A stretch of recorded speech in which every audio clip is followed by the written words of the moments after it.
Hello, this is another video in the series that discusses the changes to the laws that take effect in September 2017. Specifically here, a discussion of Law 12, awarding an adjusted score. I'm Tournament Director Doug Grove. With me is Tournament Director Matt Smith, who is also a member of the ACBL Laws Commission. Within Law 12, let's talk first about Section C and talk about what has changed there. Okay, there are some changes. I wouldn't classify the changes as huge changes. One is when something that we have done since we've been using the weighted score adjustment, and the rest of the world has been doing for some time longer than that, is we've had a policy that you may not use in the adjusted score any outcome that could have been achieved through in an illegal manner. For example, outcomes that might have happened after somebody selected an illegal logical alternative are not allowed to be included in the various scores that might be weighted. That's now explicitly in the laws. As well, the phrase on serious error has been now termed extremely serious error. I think that was more to emphasize what was originally intended rather than a change in philosophy. The important point for directors to remember with that is the phrase on extremely serious error says that a side is not given protection for that part of the damage that results from their own extremely serious error if it's unrelated to the infraction. But implicit in that is if it is related to the infraction, they still are due protection. So if you give me bad information about what one of your bids means, and afterwards I use that information in a way that seems very poor as a bridge action, but it's still clearly related to what you told me, the law doesn't allow you to split the score in that case and say, I don't get protection because of my serious error, but you still get your score adjusted because of it.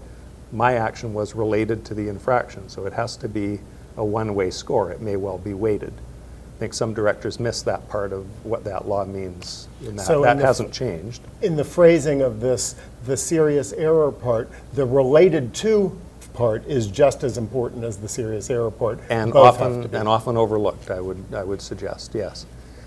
They've also sort of changed, they've changed the wording from a wild and gambling action. That doesn't have to be related to the infraction, by the way. That's in a separate clause. They've changed it to wording that says essentially what it's always meant, that if you take an action after an opponent's infraction in hopes that you do something wild, thinking, well, the director's going to give it back to me after anyway, so I can afford to take a shot, you're not protected from that, whether it's related to the infraction or not. So none of those are earth-shattering changes to Law 12. But those are the real changes that I think should concern us at this point. So the intent of these, by and large, have not changed? I think that's true, yes. Okay. The use of the split score, or the weighted score concept, does have some relationship to our new law related to comparable call. It may well, yes. Can you illustrate that? How sure. might that work? Well, we're not looking to make more score adjustments, but the new Law 23C that lets us, after the fact, when there's been a comparable call, we let the auction and play continue. Every once in a while, something may happen where we have to look back at the hand. We get called back because there might have been some nugget of information involved in the original withdrawn call that, although it didn't seem that it was likely to have an effect on the hand, it may well have when the hand's over and we realize it.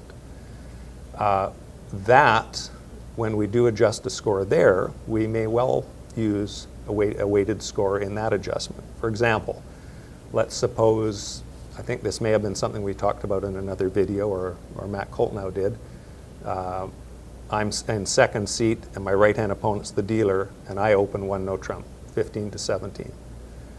The director's called, my left-hand opponent doesn't accept my bid, my right-hand opponent decides to open the bidding one heart. The director decides that one no trump which now means 16 to 18, not 15 to 17. It also shows a stopper in their suit. Those are potentially small differences that are unlikely to affect the hand in general. We would allow that as a comparable call, even though those two differences are in existence. But we don't know what's going to happen. So let's suppose after my one no trump bid, it goes pass, pass, pass. And my partner has I have a 17 count, let's say. My partner has a balanced 8 count. Now you can make the argument, reasonable argument, that if your partner overcalled one no trump showing 16 to 18, a balanced 8 count may well make a game try, and I may well accept that game try and get to, let's say, 3 no trump. Turns out, one no trump passed out made 2. It's an 8-trick hand. An 8-trick hand. So I think we're supposed to be interested in that. Did we, what was the outcome of the hand? Were we given an assist to get the 120 score rather than being in 3-0 down 1 by information from the withdrawn call? It's possible. We know my partner knew that my bid capped out at 17 points. It's even possible the fact that I didn't necessarily have a stopper in the suit that they'd opened might have influenced partner's decision. So I think what we're supposed to do in that kind of case is, again, it's very important. It's not just that we got a good result. It has to be directly related to information from the withdrawn call. So I think what we would do there is we would give the person with the 8-point hand, give that person's hand to some peers if possible and poll it as a bridge problem. So here you go, the bidding is gone. You don't tell them anything about the original infraction that got us there. You say your partner heard it go 1 spade, or your partner after 1 spade bid 1 no trump, it went past to you. What would you do with this hand? You'll probably, let's say for the sake of argument, we find that we give it to 4 people, 6 people, half of them make a raise to 2 no trump, however they do that. They invite game. And it's clear that's going to get to 3 no trump. Let's also say it's clear that 3 no trump is going to go down no matter what. Half of them say, it's close, but no, I'm going to pass 1 no trump. It would be quite appropriate there, proper in fact, I think, to make a weighted ruling, part of 1 no trump making 2 and part of 3 no trump going down 1. Now we usually give the sort of the non-offender bonus. So we would probably, if the numbers were as I described, we would, if it were match points, we'd assign 60% of the match points to 3 no trump down 1 and 40% of the match points to 1 no trump making 2, or imps, whatever the form of scoring is. At imps, of course, we'd have to then average it. So let me clarify one other thing that could come up here, because we talked earlier in this video about illegal scores not being part of a weighting.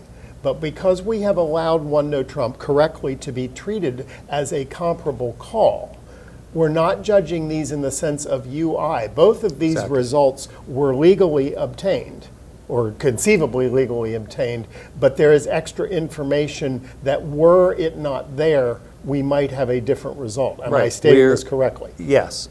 So in a case where, well, in this case, we are not judging our partners. Once we decide it's a comparable call, we're not judging the person's decision over 1 no trump in light of unauthorized information. It's not choosing from among logical alternatives. If it were, and if we said it was a different scenario where, let's say, this was just a pure unauthorized information case without the comparable call issue thrown into it, if partner had information from in a different way that my hand was rated to be a little weaker than he should have thought it was, then my partner simply may not, once we come to the determination I came to by describing the poll, he's not allowed to pass 1 no trump.